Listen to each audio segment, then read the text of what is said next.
Assalamualaikum warahmatullahi wabarakatuh. Teman-teman, pada video kali ini kita akan membicarakan tentang simple present atau kadang juga disebut sebagai present simple. Oke, langsung saja kita mulai.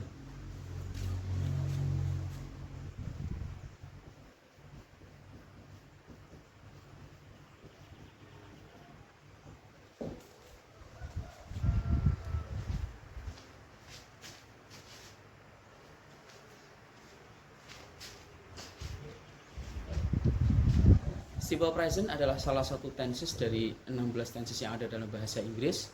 Nah, setiap tenses dalam bahasa Inggris nanti akan memiliki yang namanya function atau fungsi kegunaan. Sedangkan satunya lagi, setiap tenses akan memiliki yang namanya forms. Forms itu adalah bentuk atau rumusnya atau formula rumusnya. Untuk simple present ada beberapa simple present memiliki beberapa fungsi, tapi ada dua yang utama. Yang pertama adalah stating general truth.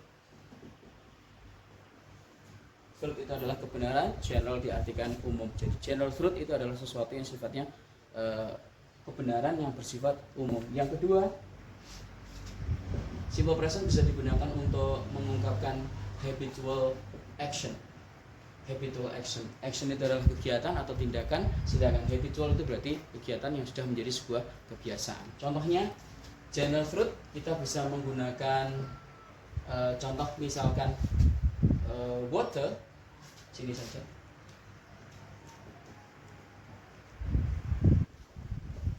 Consists of hydrogen and oxygen.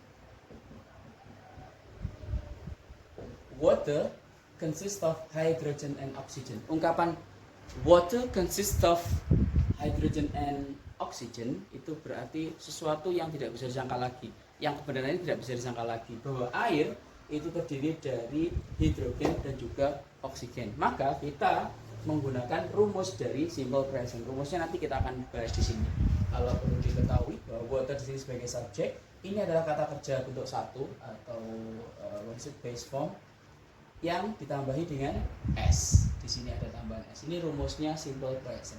Kalau kita tulis dengan water consisted, misalkan pakai simple past, pakai past tense kata kerja bentuk kedua, maka maknanya jadi berubah bahwa air sekarang sudah tidak terdiri lagi dari hidrogen dan juga oksigen. Bisa dipahami ya? Atau mungkin bisa juga water boils at 100 degree Celsius. Itu juga ditulis dengan menggunakan simple present. Bahwa air mendidih ketika direbus pada temperatur 100 derajat Celcius. Ini contoh yang pertama. Lalu kita masuk ke habitual action atau kegiatan. Bahwa ini bisa beragam sekali tergantung dari kegiatan atau kebiasaan kita setiap hari apa. Misal ketika setiap hari kita biasa menulis, kita bisa menggunakan kata kerja write. Contoh misalkan seseorang yang suka menulis puisi setiap hari ataupun setiap minggu misalkan, maka kita bisa menuliskan I write a poem, every day. Contoh di sini sama subjek kata kerja bentuk satu dari tambahan S. Mengapa demikian? Yang ini ada, yang ini tidak. Kita bahas nanti lebih lanjut. Contoh yang kedua, ketika subjeknya she, maka akan muncul begini. She writes a poem.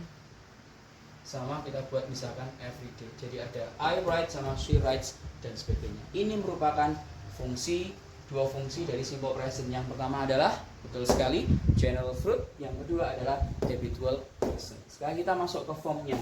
Untuk form kita masuk ke kalimat verbal terlebih dahulu. Dalam kalimat verbal or verbal sentences, nanti yang menjadi predikat adalah kata kerja. Kita ambil saja misalkan kata kerja biar kelihatan beda ya, seperti write ini kita ambil kata kerja drink yang bentuk duanya, past tense-nya adalah drank dan past participle-nya adalah drunk. Aim selalu dibentuk dari kata kerja bentuk satu, yaitu drinking.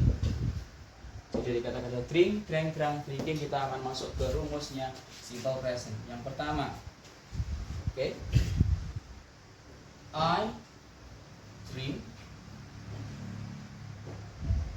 I drink a cup of coffee. For example, every morning. Contoh misalkan dalam kalimat ini, I drink a cup of coffee every morning, kita bisa menyimpulkan bahwa rumus dari simple present itu adalah this one, subject. Ini adalah kata kerja bentuk satu. Terkadang kata kerja bentuk satu ini harus tambahi s atau es. Kapan kita harus menambahkan s atau es? Jika subjeknya ini nanti adalah he, she, it, maka kita akan menambahkan s atau s pada kata kerjanya. Contohnya seperti tadi di sini, writes. Bagaimana jika subjeknya bukan ini, yaitu I, you, they, we? Maka yang terjadi adalah I drink, tidak ada tambahan s atau es. Subjek ditambah dengan kata kerja bentuk satu, objek dan sebagainya nanti tergantung dari kata kerjanya. Maka kita punya satu lagi contoh, he drinks a cup of, kita buat sama saja ya, he drink a cup of coffee every morning.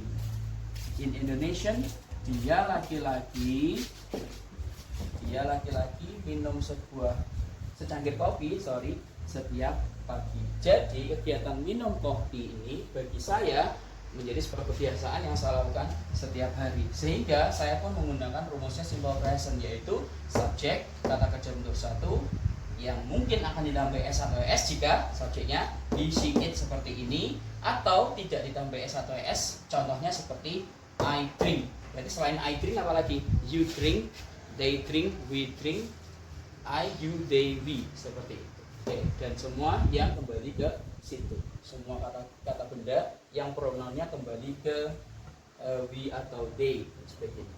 Sedangkan untuk yang pronoun, untuk kata benda yang kembalinya ke pronounnya ke he, she dan juga it, kita harus menggunakan tambahan s atau es. Itu untuk bentuk positif. Sekarang bentuk negatif. Bentuk negatif, saya tulis rumus dulu. Sekarang kalau yang tadi rumusnya belakangan, sekarang rumus dulu. Kita punya subjek, kemudian do atau does. Ketika ada dua seperti ini, maka kita harus memilih pakai do atau does. Ditambah dengan not, lalu kata kerjanya bentuk satu saja atau base form. Subjek, do, does, not, kata kerja bentuk satu. Maka kita akan bisa menuliskan I ini akan menjadi I pakai do. Kok tahu? Ya, karena untuk subjek I, you, they, dan we kita akan menggunakan do. Sedangkan he, she, it kita akan menggunakan does. Sehingga kita punya I do, you do, they do, we do, he does, she does, it does. Kita selesaikan kalimat ini. I do berarti pakai not. Does-nya tidak dipakai, kenapa? Karena subjeknya adalah I do not, kata kerja bentuk satunya adalah drink. I do not drink a cup of coffee every morning, sama seperti atas. Dan satu lagi kita punya she menjadi she does not, sama ini ya, drink a cup of coffee every morning. Semudah itu, sesimpel itu. Ingat, penambahan s atau s hanya ada pada bentuk positif. Negatif, meskipun subjeknya he, she, it, di sini tidak ada tambahan s atau es. Oke, berikutnya kita sampai di rumus interrogatif atau kalimat tanya. Rumusnya adalah do, atau does. Kembali lagi, ketika ada two choices, ketika ada dua pilihan, ada two options, maka kita akan menyesuaikan. Masih ingat kan yang tadi bahwa I do, you do, they do, we do, he does, it does. Do atau does dulu, subjek, baru kata kerja bentuk satu. Belakangnya mungkin akan ada objek dan sebagainya, diakhiri dengan sebuah tanda tanya. Karena ini adalah kalimat tanya. Maka ketika subjeknya adalah I, kita akan menggunakan do. Kok bisa? Sesuai dengan ini tadi. Do I jadinya. Sedangkan nanti ketika subjeknya adalah she, maka kita akan menggunakan does. Ingat, karena sekarang do atau does-nya menjadi awal, menjadi sebuah kata yang berada di awal sebuah kalimat, maka penulisannya dengan huruf besar. Berbeda dengan yang tadi di dalam bentuk negatif. Do I drink, sama, ini tidak ada tambahan s ataupun es. Do I drink sama, selebihnya juga sama. Do I drink a cup of coffee every morning.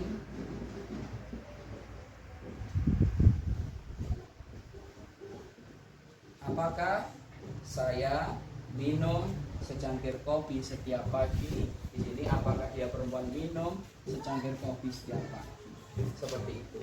Saya tulis agak ke bawah untuk menuliskan jawabannya. Do I? Ketika subjeknya di sini I, ini akan berubah menjadi you. Yes, you do. Kalau no berarti no, you do not. Oh iya, saya tadi lupa menyampaikan bahwa do not itu bisa disingkat menjadi don't. Do not, don't, bukan don't tapi don't. Lalu yang satunya lagi, does she drink a cup of coffee every morning? Maka jawabannya menyesuaikan juga. Yes, kita pakai ini. She, ini koma ini. Yes, she does. Bagaimana dengan no? Kalau no, koma, she does not. Dan does not ini bisa kita singkat menjadi doesn't. Oke, sudah sampai sini bisa dipahami bahwa ciri khas dari simple present itu adalah penggunaan kata kerja bentuk satu yang kadang tambah es atau es.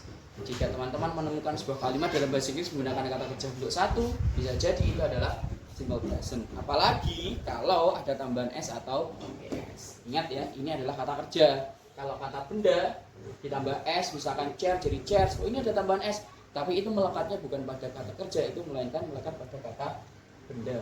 Kalau s yang chair, chair, lalu menjadi misalkan 3 atau 2 menjadi chairs, s yang ini beda dengan s yang pada simple present. S yang ini menambahi kata benda, membuatnya menjadi, ini melekat pada kata benda, membuatnya menjadi jamak.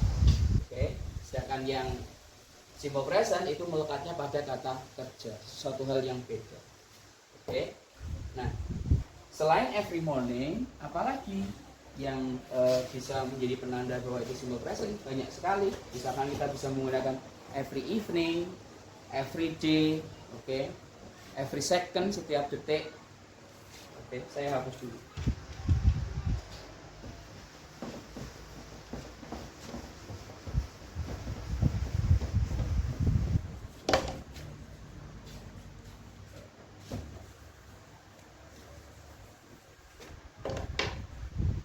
Bisa menggunakan banyak every, seperti every second, setiap detik, every minute, setiap menit, every hour, setiap jam, every day, setiap hari, lalu ada every week, every month, ada juga every year.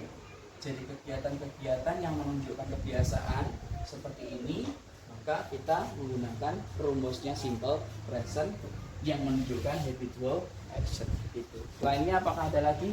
Masih banyak, semacam always dari 7 hari berarti semuanya. Minum kopinya dari hari Minggu sampai hari Minggu lagi terus, always itu selalu. Lalu ada usually, kemudian disusul oleh often, boleh dibaca often, boleh dibaca often. Kemudian ada sometimes, kadang-kadang, always, selalu, usually, biasanya, often, sering, sometimes, kadang-kadang. Kemudian kita ketemu dengan seldom, ini jarang, rarely, jarang juga, tingkatannya di bawahnya seldom. Dan yang terakhir adalah never. Misalkan dari 7 hari, ini berarti 7 hari terus minum kopi terus.